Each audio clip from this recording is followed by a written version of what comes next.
is up, guys? My name is Dre Ronayne, and we are back here in the Super News Live stage in the Horror Lounge. My name's Dre. I'm Dash Finley, and today we are discussing an awesome new movie called Mandy. It's a brutally violent revenge thriller starring the one and only Nicolas Cage. It hits theaters this Friday, September 14th, but get this, it's already available right this instant on iTunes for pre-order, so do yourself a favor and pick that up now. Yeah, and it is also 98% certified fresh on Rotten Tomatoes, which I'm told is a very high rating, so you should definitely check that out. Well, if you're interested in knowing more about the film, why don't we check out the trailer right now so you guys can see it for yourselves. Just jump into it. Why not?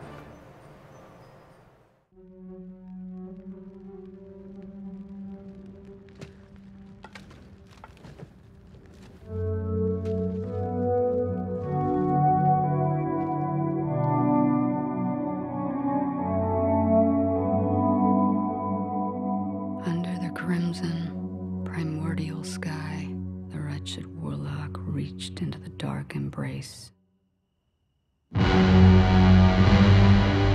fist closed around the serpent's eye. Strange and eternal. I need you to get me that girl I saw. Do you know what to do?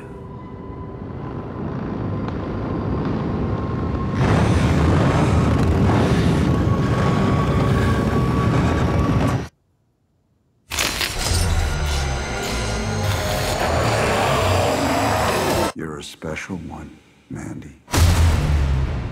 I, too, am a special one. Let us be so very special together.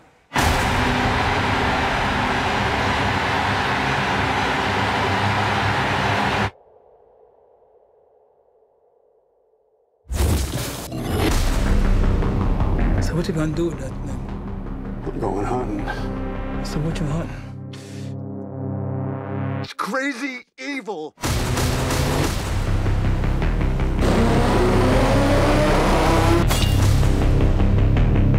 You think you're so in love?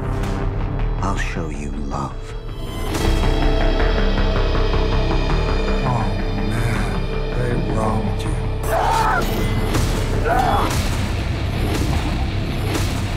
You exceed the cosmic darkness. It glowed from within, strange and eternal.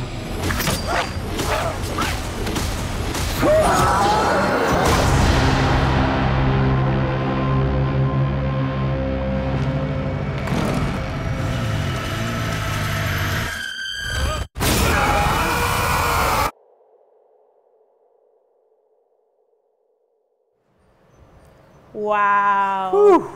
I'm so excited to be promoting this, really. It's a wild ride, guys. Yeah. You have just watched the trailer for the brilliantly trippy Mandy, which will be hitting theaters this Friday, September 14th. But by the way, it's available right this instant on iTunes for pre-order, so pick that up right now. Dre and I have seen the film. Amazing doesn't even begin to describe it. Yeah. I personally loved it, but if you don't believe us, believe Rotten Tomatoes, because this bad boy is certified 98% fresh.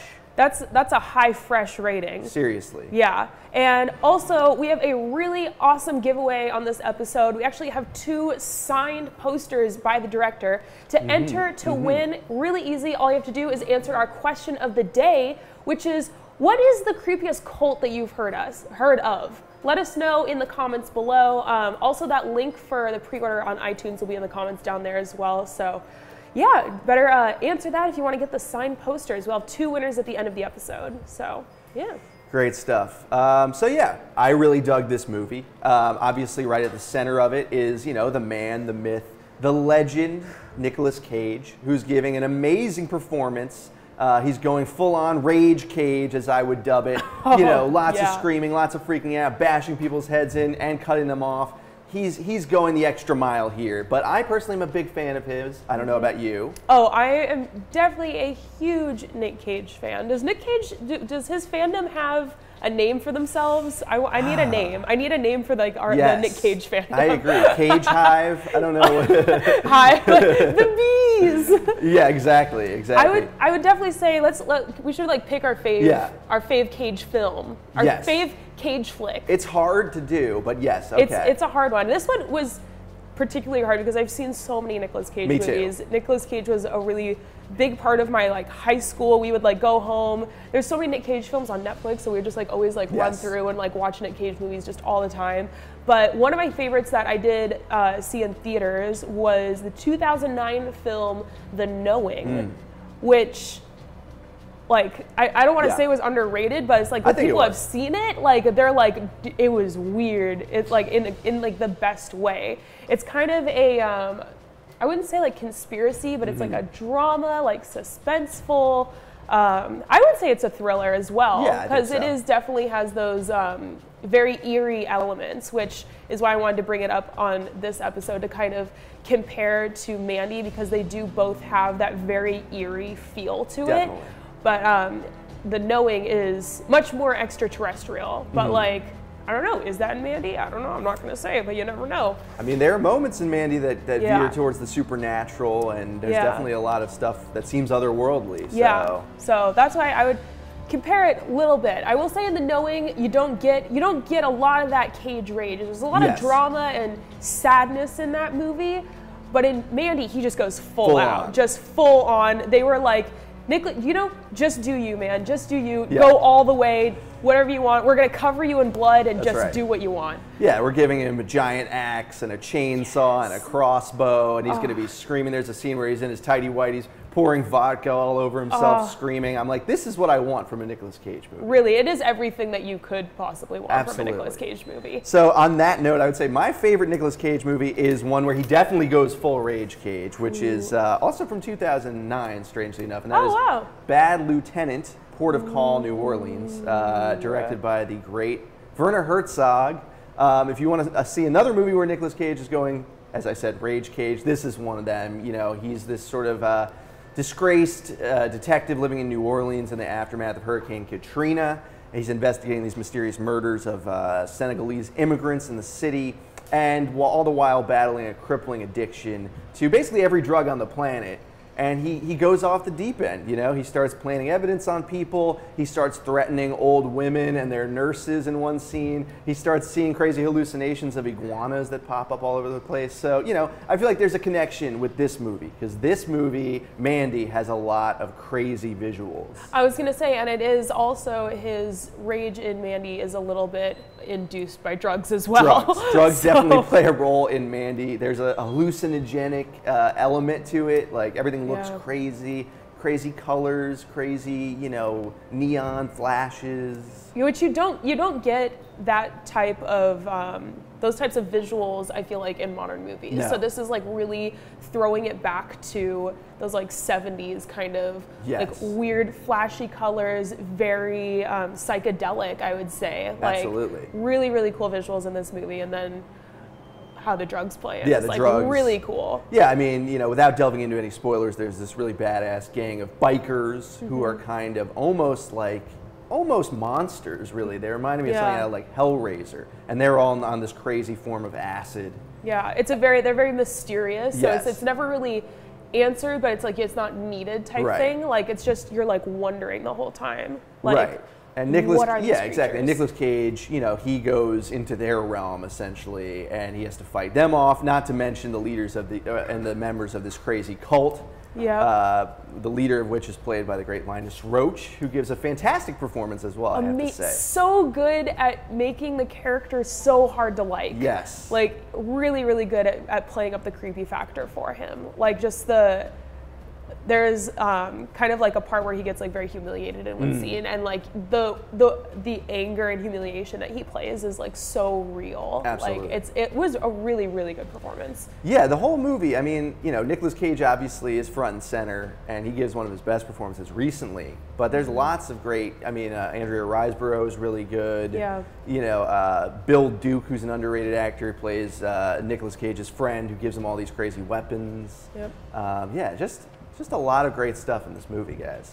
Yeah, the visuals, going back to like the lighting and everything, and just the way this movie is staged and the overall feel, even the costumes, the makeup, the hair, were all so organic and like effortless almost. And like I had to pay a little homage in the movie. Mandy wears like old vintage band tees. Obviously this movie was set in 1983, so they weren't vintage then. But I was like, I gotta rep my vintage tee to throw it in, tie it into the movie a little bit. Yeah, well, I love the movie is full of all these 80s references, visually, stylistically. It feels like everything from Dungeons and Dragons to, you know, old school video games to the heavy metal magazines, Frank Franzetta art and stuff like that. It's like you threw all these crazy references into a blender, and this movie is what comes out, basically.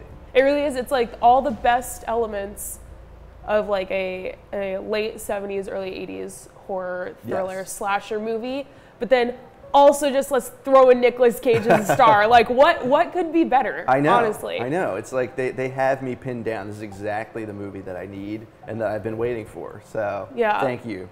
Yeah, so I do want to throw it back to the question of the day just to remind you guys, this is, if you answer it, you will be automatically entered into winning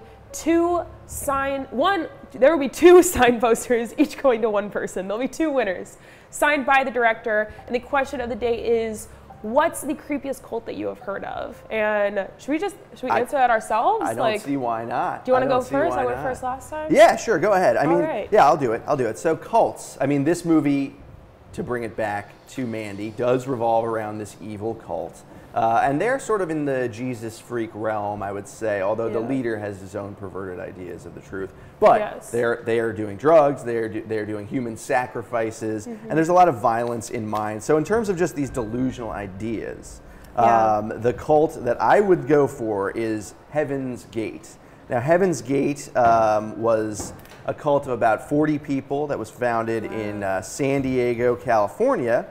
And their whole deal was based around the passing of the Hale-Bopp comet in 1997, which was this big celestial event. And, you know, it was really meant to be something that was drummed up a lot by the media. And essentially, their followers believed that the passing of this comet was related to an extraterrestrial coming to Earth, basically. The founder was a guy named Marshall Applewhite. And he was a music professor who survived this near-death experience. And he was recruited by one of his nurses named Bonnie Lou Nettles.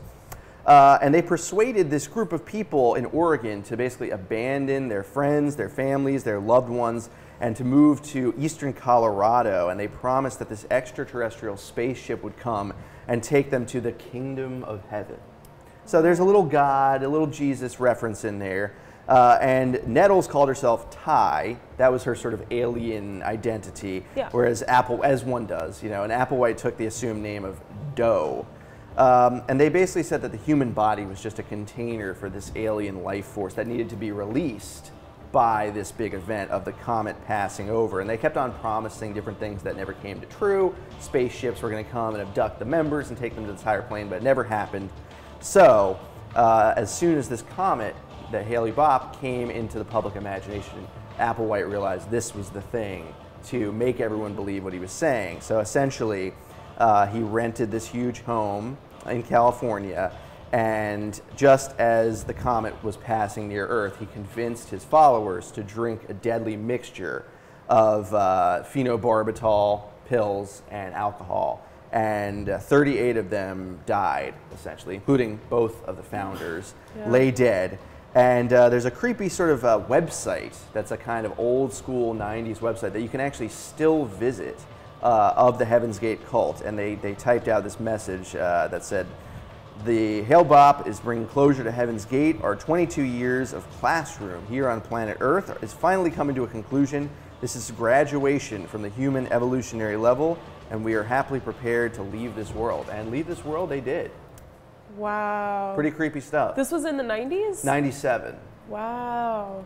That's crazy insane. that it was like so recent. Right? Wow.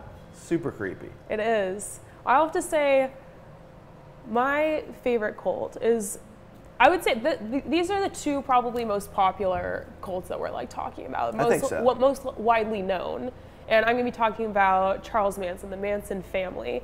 So Charles Manson also came from a music background, Right. which is interesting, the similarities Yeah. in these leaders that we have.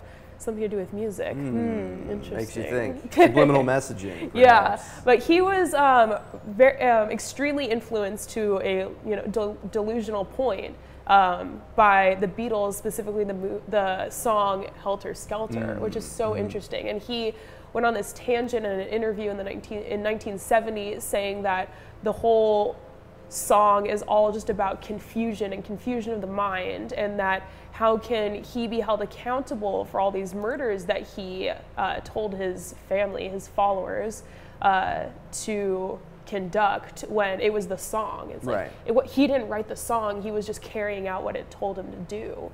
It's like so interesting. It's crazy. But he formed this cult in Los Angeles, so both also happened in Southern California. Go figure.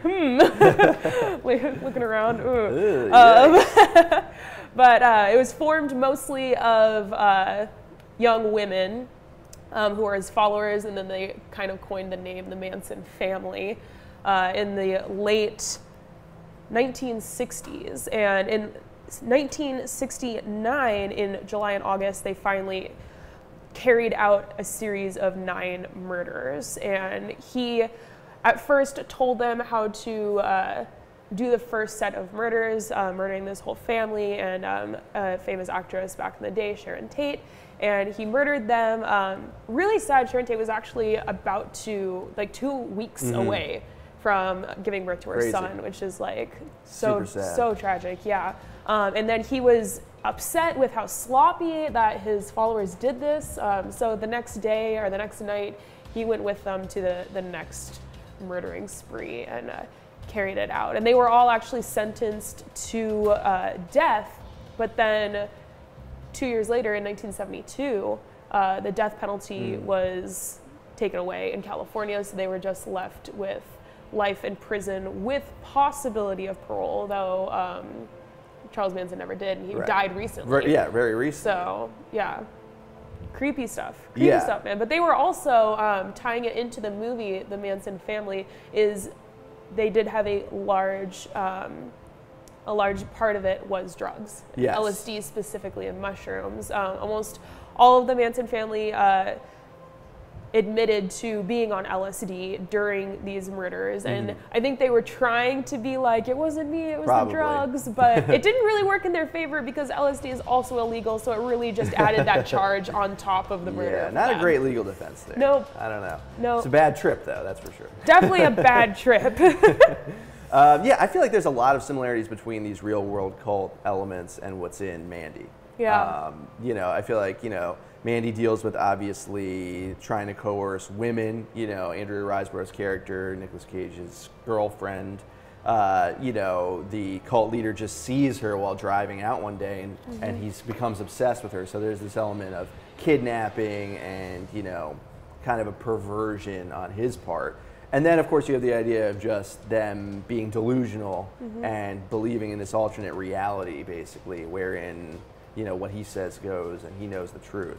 Yeah, and he does think that he's like a modern day Jesus in the movie, pretty much. And he's saying, if you don't do what I say and you don't carry out these acts that I'm giving you to do, that you won't ascend. He says that in the movie. You won't. Yeah. Do you want to even ascend?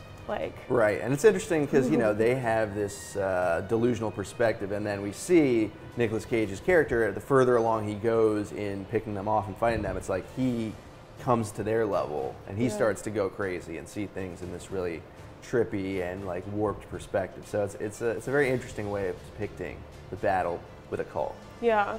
And I want to just say one more time the question of the day, which is, what's the creepiest cult that you've heard of? Let us know in the comments below. That will automatically enter you for a chance to win one of 2 signed by the director posters from the movie. I'm jealous. I wish that I could enter.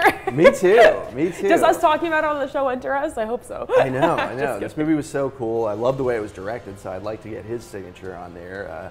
And it just has a really unique vision, I guess. I can't think of a modern movie that came out in recent years that's that similar to this. Yeah, no, not at all. It's very, very unique, and I think it is, going back to what I had said earlier, it's everything that a like late 70s, early 80s horror thriller slasher movie could be, but with modern technology. Right. Like everything that they wanted to do, or like the quality didn't come off. And I know movies back then, if you watch them now on like RTVs, sure, yeah, it's like ooh, little wish-washy, but Yeah. it's like now it's like the quality of this movie with like all the technology we have nowadays and the effects and everything, it's all just so perfect. It's just the perfect blend.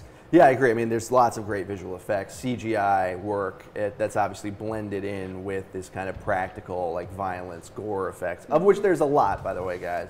If you like blood and you like violence and gore, this is the right movie for you. Definitely. You know, we mentioned almost some similarities to the Texas Chainsaw Massacre. I've noticed, similarities to like Death Wish movies, Bruce Lee, Kung Fu movies. Kill Bill? Definitely Kill Bill, Yeah. absolutely. Lots of heads being chopped up, lots of blood exploding everywhere, in fountains. So yeah, it's not for the squeamish of heart, but I don't think those people are watching this show. So That's true. That's so true. don't even bother. one of my favorite things about this film is definitely the over-the-top executions in this Yes. movie. That's probably one of my favorite things in horror and slasher films anyway. So first off, like watching the movie, it's like a lot of exposition, a lot of like backstory, like this is why this is happening. And I'm like, okay, cool, like psychedelic, digging the vibe. And then like all of a sudden, like 180s, and you're just like, there's blood everywhere, and Nicolas Cage is screaming, and he's chugging a bottle of vodka, and like, it's so They good. kick it into overdrive all of a sudden. Oh yeah. I'm also, if you're a big Nick Cage fan, he always has crazy catchphrases, crazy lines that he says in different movies. The Bees, as we referenced, being one of them from The Wicker Man, which is actually also a cult movie, I've realized. So he's dabbled in that before. But this one, he says a lot of crazy stuff that's hilarious and also badass at the same time. Yeah. Calls one of the villains a vicious snowflake. I don't know what that means, but I love it. You remember that? Loved that part. It's so I thought it was funny. kind of funny. Like, I thought it was kind of to do with like modern day. Like, Right. people get called snowflakes all the time. They think they're special, which is exactly what Linus Roach his character was trying to do in this. Like, he thought that he was this like messiah of the modern, in the 1980s day. Yeah, exactly. That's what cult leaders do. They think that they're like separate from the pack. They're better than everyone else. Nicolas Cage proves them wrong in this film with drastic violence. So I'm here for it personally. Yeah. And I'm pretty sure all of you guys will be too. But as a reminder, if you like what you've been hearing, you too can see Mandy. It hits theaters on Friday, September 14th, this coming Friday. Literally tomorrow. Yeah. But also, by the way, guys, it's already out right now for pre-order on iTunes. So hit that and you'll get the movie as soon as it drops on iTunes. But right now, we are going to throw it out to the trailer. Get to watch it again. It's so good. So nice, I'd like to see it twice. Yeah. So, And if you're just tuning in, this will be your chance to catch up on what we've been talking about. So here is the trailer for Mandy right now.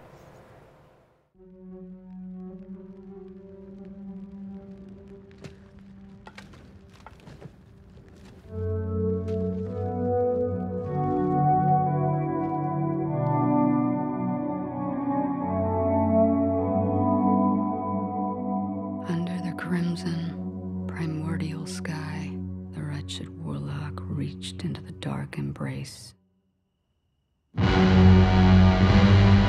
His fist closed around the serpent's eye. Strange and eternal. I need you to get me that girl I saw. Do you know what to do?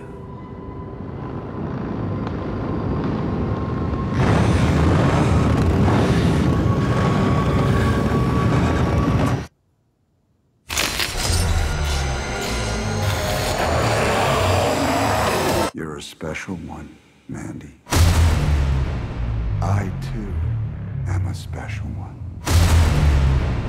Let us be so very special together.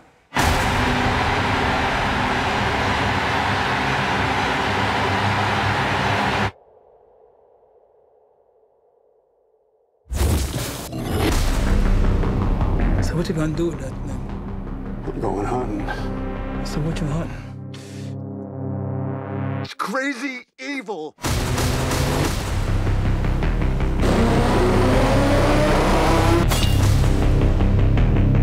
You think you're so in love? I'll show you love. Oh man, they wronged you.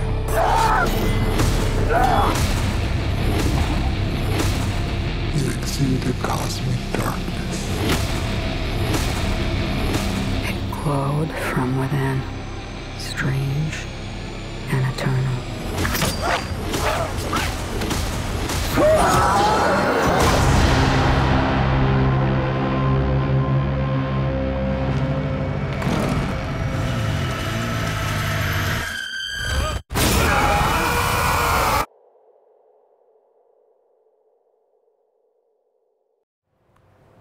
Never gets old.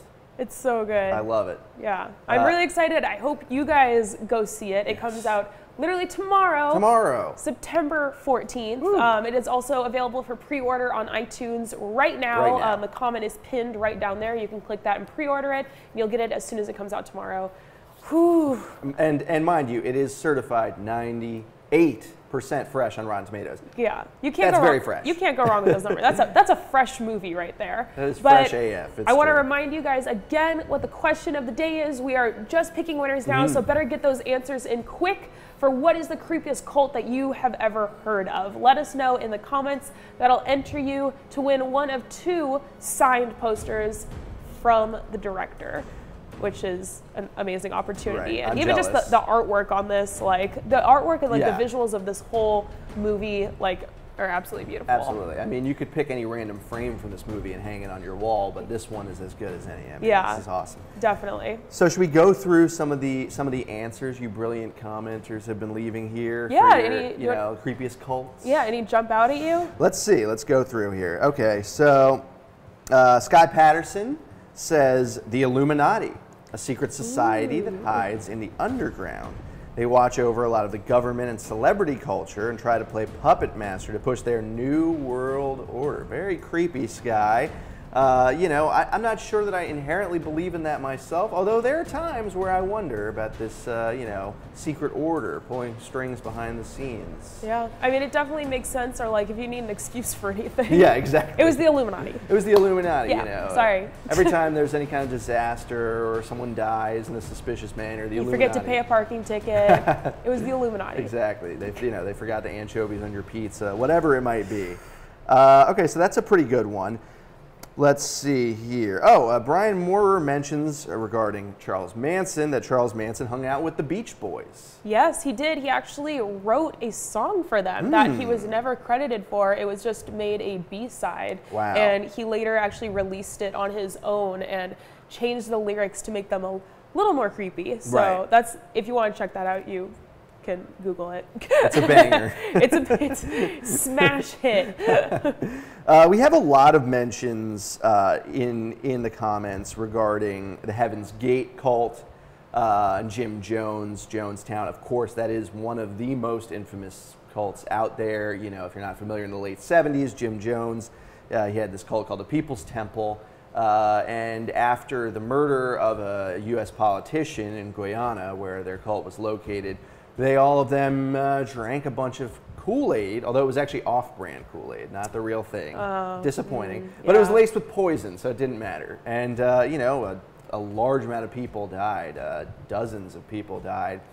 And, you know, it's a tragedy. It's a tragedy. I think it has one of the highest, if not the highest, death tolls of any cult mass suicide. And it sort of set the bar for everything to come, including the Heaven's Gate cult, which I talked about. Yeah. Do you I think would that? say. Do you think Heaven's Gate was influenced by that? I mean, I think any cult that involves a mass suicide was in a way influenced by that, because nothing to that scale had really been attempted before then, I think. So, you know, Jim Jones has a terrible legacy. I actually talked to one of the real life members of Jonestown a while ago, right here for one of these shows, and it was a gripping thing hearing her story of trying to get away from them and experiencing that. So. Who commented that? That was, we have a couple of different people that commented that. Let's see. We have one winner that chose this. Oh, we have got a winner. One of you guys. Let's see who the lucky person is.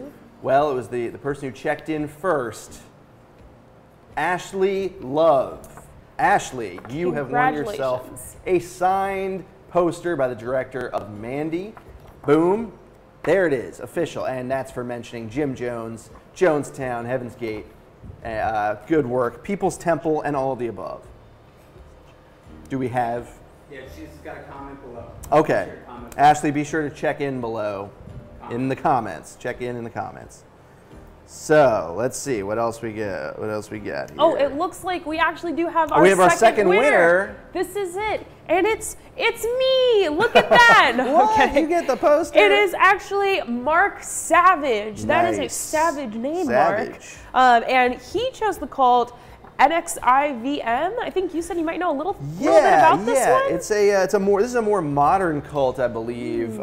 Sort of came to prominence in recent years. I believe it's sort of something of a sex cult, and some of the members, correct me if I'm wrong here, some of the members were actually some fairly prominent actors and actresses in the TV community. I don't want to go into specifics there to slander anyone, but they fell under the prey of this sort of, another one of these guru types who essentially tricked a lot of young women into becoming sex slaves, which is a sad story, and also tricked them into recruiting other women, which is even worse. So another tragic tale of, a mastermind's influence gone awry, as is often the case. Yeah. And is often the case in the movie that we're promoting, Mandy, which comes out tomorrow, Yes. September 14th. But you can also pre-order it on iTunes right now. Link Do it. is pinned below. And it is certified 98% 98%? on Rotten Tomatoes. That's unheard of. If you don't trust Rotten Tomatoes, which I don't know why you wouldn't, trust us, because we both saw it and it's amazing. It's and a if you great don't movie. trust us, you have that percentage from Rotten Tomatoes. Absolutely. So, Do you like the 80s? Do you like Nicolas Cage? Do you like extreme violence? If you answered yes to any of those questions, check out Mandy. Do yourself a favor. Yeah. But if you want to see the proof in the pudding, why don't you check out the trailer, which we have queued up right about now. I hope you guys have enjoyed the show. Again, I'm Dash. And I am Dre. Thank you so much for joining us here at Super News Live today in the Horror Lounge. And we're going to check out that trailer one last time for you guys. But thank you so much for joining us, and we'll see you next time. Peace.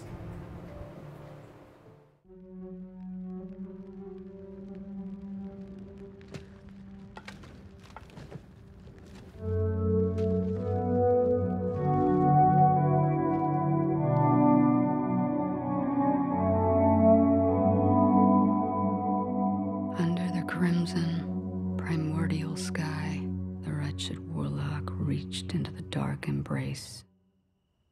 His fist closed around the serpent's eye.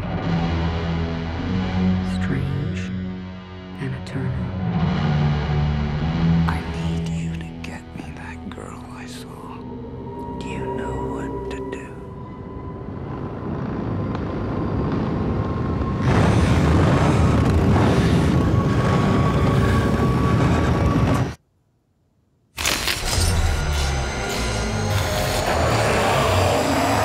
You're a special one, Mandy. I, too, am a special one. Let us be so very special together.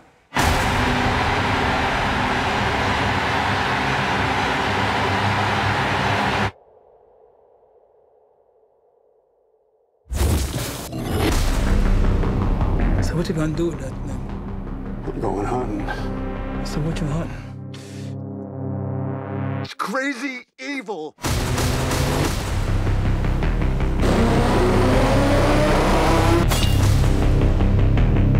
You think you're so in love? I'll show you love. Oh man, they wronged you.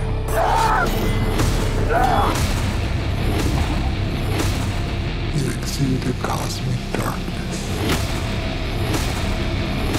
It glowed from within, strange and eternal.